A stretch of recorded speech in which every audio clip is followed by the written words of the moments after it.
Hello students, आज मैं आपके साथ क्लास 9 का चैप्टर 9 सर्कल्स का वन शॉट शेयर कर रही हूँ। और इससे पहले हम सारे चैप्टर कंप्लीट कर चुके हैं, तो आपको प्लेलिस्ट में सब कुछ मिल जाएगा। ठीक है, देखो सबसे पहले हम इसके पार्ट के बारे में थोड़ा सा जान लें। वैसे सबको पता है ये क्या है, हमारा सेंटर है। ठीक है, सेंटर से हम जो भी लाइन बनाएंगे वो इक्वल डिस्टेंस पे होगी। पॉइंट पॉइंट मिलके क्या बन जाता है, एक सर्कल बन जाता है। अगर मैं यहाँ से एक लाइन बनाऊँ, ये सेंटर मान लो, ये सेंटर ओ है और यहाँ से मैंने ये लाइन बनाई, तो ये क्या हो गई, रेडियस हो गई। ठीक है, ऐसे ही में अगर इस सेंटर से पास होके कोई लाइन जा रही है, क्या बोला मैंने, अगर सेंटर से पास होकर कोई लाइन जा रही है और सरकमफ्रेंस पे दो पॉइंट पर उसको जोड़ रही है, तो उसको हम बोल देते हैं डायमीटर। डायमीटर क्या होता है, 2r। रेडियस को अगर हम डबल कर दें तो क्या मिल जाएगा हमें, वो मिल जाएगा। ठीक है, सरकमफ्रेंस जैसे कि हम अगर रेक्टेंगल की बात करें या हम स्क्वायर की बात करें, उसमें हम पेरीमीटर निकालते हैं। अगर हमें सर्कल का पेरीमीटर निकालना होता है तो हम उसे क्या बोलते हैं, सरकमफ्रेंस। क्या बोलेंगे, सरकमफेरेंस।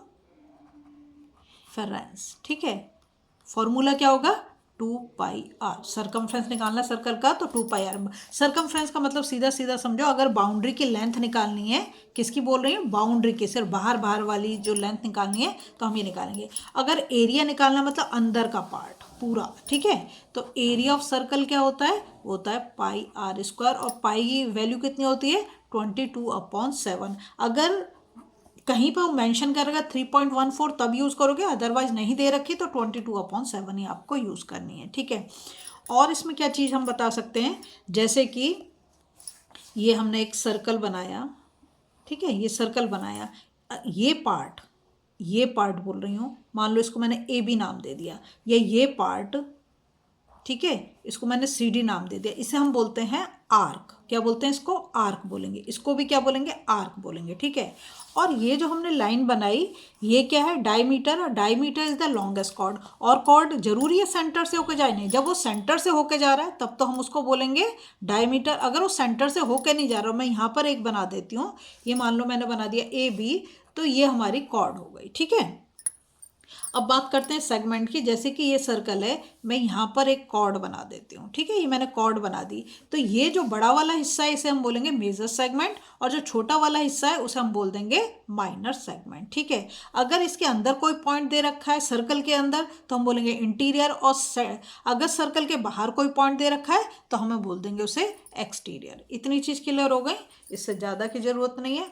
अब हम चलते हैं अपना जो हमें करना है। ठीक है, तो सबसे पहले तो हम जाएंगे, देखो इसमें वैसे ज़्यादा कुछ नहीं है, इजी है चैप्टर, अगर आप एक बार समझ गए तो। इसका माइंड मैप मैं आपको करा रही हूँ। सर्कल्स यहाँ पे दे रखा है, angle subtended by a chord at a point. मैं सब तुम्हें समझाऊंगी थ्रू डायग्राम। क्या बोल रहा है, angle subtended by a chord at a point, तो equal chords of a circle subtend equal angle at the centre. पहले वाला क्या बोला उसने, इक्वल कॉर्ड्स, तो कॉर्ड्स कैसी, इक्वल।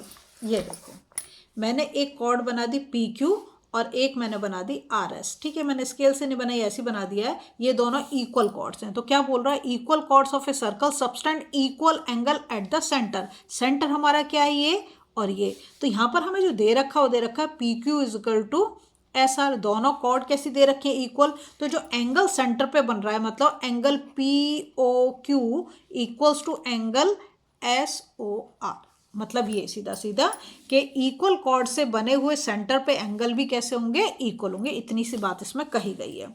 सेकंड जो हमें बोल रहा है, सेकंड थ्योरम में वो कहता है, if the angles subtended by chord of a circle at the centre are equal. अगर इक्वल एंगल दे रखे हैं सेंटर पे, ठीक है, then the chords are equal. बिल्कुल उसी का उल्टा है, वाइस वर्सा है इसका, कि यहाँ पर हमें इक्वल एंगल दे दिया। सोचो कि 45 दे दिया, तो ये मतलब इसने हमें दे दिया कि एंगल क्या दे दिया इसने हमें, कि angle P O Q equals to angle S O R. ये दोनों इक्वल एंगल उसने हमें दे दिए, ये वाले और ये वाले। तो इससे जो बनी यहाँ पर ये हैं, क्या कहते हैं, कॉर्ड है, ये भी कैसी होंगी, इक्वल ही होंगी। तो हम लिख सकते हैं P Q equals to S R. ये हमारी कॉर्ड्स हैं। ठीक है, ये और ये कॉर्ड दोनों इक्वल होंगे अगर इक्वल एंगल सेंटर पे दे रखे हैं। नेक्स्ट हम जाएंगे, नेक्स्ट करता है सर्कल थ्रू 3 पॉइंट्स। कितना बोल रहा है, circles through 3 points. If A line segment joining two points, क्या बोल रहा है, if A line segment joining two points subtend equal angle at two other points lying on the same side of the line containing the line segment, then the 4 points lie on a circle, they are coencyclic. ठीक है, इसको हम बाद में करेंगे, पहले हम ये वाला कर देते हैं, या चलो इसी को पहले बता देते हैं. देखो जैसे कि ये कोलिनियर पॉइंट की बात करें तो अगर एक ही लाइन में तीन या तीन से, मैंने ये 4 पॉइंट बना दिए A B C D, तो ये चारों पॉइंट जो हो गए ये कैसे हो गए, कोलिनियर हो गए, एक ही लाइन में बन रहे हैं. मैंने ऐसे बनाया पॉइंट को, तो ये अब ये कोलिनियर नहीं क्योंकि एक सेम लाइन में नहीं जा रहे. ठीक है, तो ये भी ऐसे मैंने A B C लिया, ये तीनों के तीनों क्या हैं, कोलिनियर पॉइंट्स नहीं हैं. ठीक है, अब चलते हैं हम नेक्स्ट पे. Angle subtended by arc and chords at point on the circle. The angle subtended by an arc of a circle at the center is double the angle subtended by it at any point on the remaining part of the circle. चलो इसे समझते हैं, ये क्या है. ये उसने बोला the angle subtended bye an arc. अब ये समझो तुम, ये हमारा आर्क है, ए बी जो है हमारा आर्क है. ठीक है, तो कहता है angle subtended bye an arc of a circle at the centre. Centre हमारा ये वाला हो गया, ये हमारा सेंटर है. ठीक है, ये ए ओ बी जो बन रहा है ये सेंटर पे बन रहा है. वो कहता है centre is double the angle subtended bye it's any point on the remaining part. देखो ऐसे देखोगे, ऐसे ये ए बी है ना, ए बी ये हमारा क्या है, आर्क है. इससे हमने एंगल बनाया, एक तो सी बनाया और इसी से हमने बनाया एंगल ओ. तो ये एंगल अगर x है तो ये वाला एंगल 2x हो जाएगा. मान लो कि ये 30 डिग्री है तो ये तुम्हारा जो सेंटर पे बनेगा इसका डबल बनेगा, ये कितना होगा, 60 डिग्री. समझ में आ गई तुम्हें बात, क्या बोला मैंने कि एंगल ये जो हमने बनाया एंगल ए सी बी कितना x, तो एंगल ए ओ बी जो बनेगा वो 2x होगा. ठीक है, इसका हमेशा डबल होगा, ये ध्यान रखना है. और देखोगे कैसे, ऐसे ही देखोगे, कैसे देखना, ऐसे. अगर वो तुमसे ये वाला एंगल पूछ ले तो फिर ये गलत हो जाएगा, फिर ऐसे नहीं करना आपको. फिर दोनों ही एक ही डायरेक्शन में, फिर यहाँ पे एक एंगल बनाओ, इसको और इसको देखोगे, तो हमें दोनों की डायरेक्शन देखनी है कि दोनों एक ही डायरेक्शन में जाना चाहिए, और ये बिल्कुल सही तरीका, ऐसे देखोगे तो समझ में आ जाएगा. ठीक है, फिर लिखा है angles in the same segment of circle are equal. अगर एक ही सेगमेंट में बन रहे हैं एंगल तो कैसे होंगे, वो एंगल इक्वल होंगे. कैसे अब हम करेंगे, देखो जैसे कि मैंने एक सर्कल बनाया. ठीक है, सर्कल बनाया, ये सेगमेंट में ये मैंने मान लिया कि माइनर सेगमेंट और ये मेजर सेगमेंट, तो मैंने एक एंगल को ऐसे बना दिया, ये एंगल बना दिया, और इसी सेगमेंट में मैंने एक एंगल ऐसे बना दिया. ठीक है, 2 एंगल बना दिए.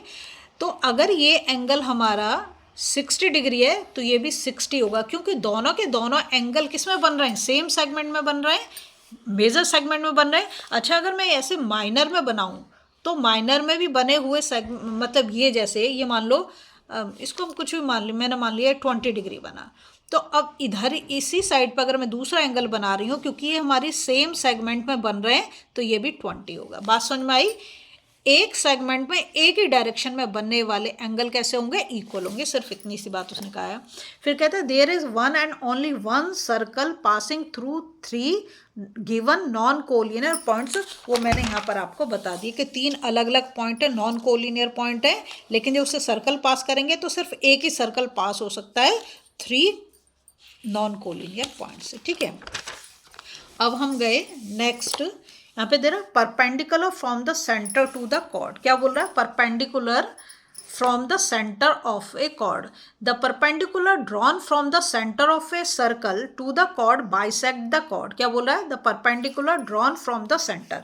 ये हमारा, ठीक है, ये हमने कर दिया, ये हमारा सेंटर, और सेंटर से हमने ये परपेंडिकुलर बना दिया. परपेंडिकुलर का मतलब क्या है, 90 डिग्री. तो क्या कह रहा है कि perpendicular drawn from the centre of a circle to a chord. Chord हमारी पी क्यू हो गई. ठीक है, तो बाइसेक्ट द कॉर्ड, तो मतलब ये और ये कैसे होंगे, बाइसेक्ट का मतलब क्या, टू इक्वल पार्ट में डिवाइड कर देगा। तो ओ एस क्या है, ओ एस तो परपेंडिकुलर है, किसके ऊपर परपेंडिकुलर है, पी क्यू के ऊपर परपेंडिकुलर है, तो इसका मतलब क्या होगा, सेंटर से आ रहा है तो P S is equal to S Q होगा। क्लियर, कॉर्ड को टू इक्वल पार्ट्स में डिवाइड कर दिया, मतलब बाइसेक्ट कर दिया। इतनी बात समझ में आई। दूसरा जो हमको बोलता है वो बोलता है the line drawn through the center of circle to bisect a chord is perpendicular to the chord। अब देखो ये बाइसेक्ट हो रही है और यहाँ से जो हम सेंटर से ये लाइन बना रहे हैं हमेशा 90 डिग्री पे ही बनेगी, ये हमेशा परपेंडिकुलर होगा। इतनी सी बात उसने बोली, मतलब इसका वाइस वर्सा ही है जो भी मैंने आपको समझाया। अब हम चलते हैं नेक्स्ट पे। कहता है equal chords and their distance from the centre. क्या बोल रहा है, equal chords and their distances from the centre. देखो यहाँ पर जो कॉर्ड है, कॉर्ड का नाम है पी क्यू, पी क्यू बराबर है आर एस के, ये दोनों कॉर्ड हैं। पी क्यू किसके बराबर है, आर एस के बराबर है। तो कहता है equal chords of a circle are equidistance from the centre. Centre हमारा क्या है, ओ, तो इसमें जो ओ एल है, ओ एल की डिस्टेंस ओ एम के इक्वल ही होगी। मतलब इक्वल कॉर्ड्स सेंटर से जो परपेंडिकुलर बनाएगा वो भी इक्वल डिस्टेंस पे। अगर ये 5 सेंटीमीटर है तो ये भी 5 सेंटीमीटर है, तो इसकी सपोज करो कि इसकी लेंथ में मान लेती हूँ 15 सेंटीमीटर, 15, तो दोनों कॉर्ड जो है सेम लेंथ की, मतलब ये 15 ये 15 होगा, और सेंटर से जो दोनों बन रहे हैं वो भी कैसे होंगे, इक्वल होंगे। फिर है chords equidistance from the centre of the circle are equal in length. मतलब इसी का वाइस वर्सा, ये मैंने यहाँ पर आपको दिखा दिया कि अगर यहाँ से सेंटर से हम इक्वल डिस्टेंस पे कॉर्ड बना रहे हैं, इक्वल डिस्टेंस पे, मतलब O L equals to O M, तो मैंने इक्वल डिस्टेंस पे दो कॉर्ड बनाई, तो ये जो कॉर्ड बनाई है पी क्यू और आर एस, ये दोनों भी कैसे होंगे, इक्वल होंगे। इतनी सी बात है, ठीक है। अब आता है आपका साइक्लिक क्वाड्रिलेटरल, बहुत ही इंपॉर्टेंट है, ये आपका 9th में तो आएगा ही आएगा काम, 10th में भी बहुत काम आएगा, ठीक है। तो यहाँ पे है cyclic quadrilateral, the sum of the either pair of opposite angles of a cyclic quadrilateral is 180। Cyclic quadrilateral का मतलब क्या है कि उसकी जो चारों साइड हैं वो सर्कल को टच करनी चाहिए, उसके सरकमफ्रेंस पे टच करनी चाहिए। समझ में आई आपको बात, ठीक है। तो अब मैं आपको दिखाती हूँ, जैसे कि मैंने ये लिया एक साइक्लिक क्वाड्रिलेटरल लिया, ए बी सी डी ले लिया। देखो इसकी चारों वर्टिसेस जो है ए बी सी डी, चारों की चारों टच कर रही है ना किसको, सरकमफ्रेंस को, तो ऐसे उसको हम क्या बोल देंगे, साइक्लिक क्वाड्रिलेटरल। पहली बात। अब वो कहते हैं कि आइदर अपोजिट, मतलब इसका अपोजिट एंगल ये है, एंगल बी का अपोजिट क्या है, डी, और एंगल सी का अपोजिट क्या है, एंगल सी का अपोजिट एंगल है डी। तो अगर मैं angle B plus angle D करूं तो 180 आना चाहिए, क्योंकि क्या है, सप्लीमेंट्री होता है। अपोजिट एंगल का सम क्या होता है, सप्लीमेंट्री होता है। या फिर मैं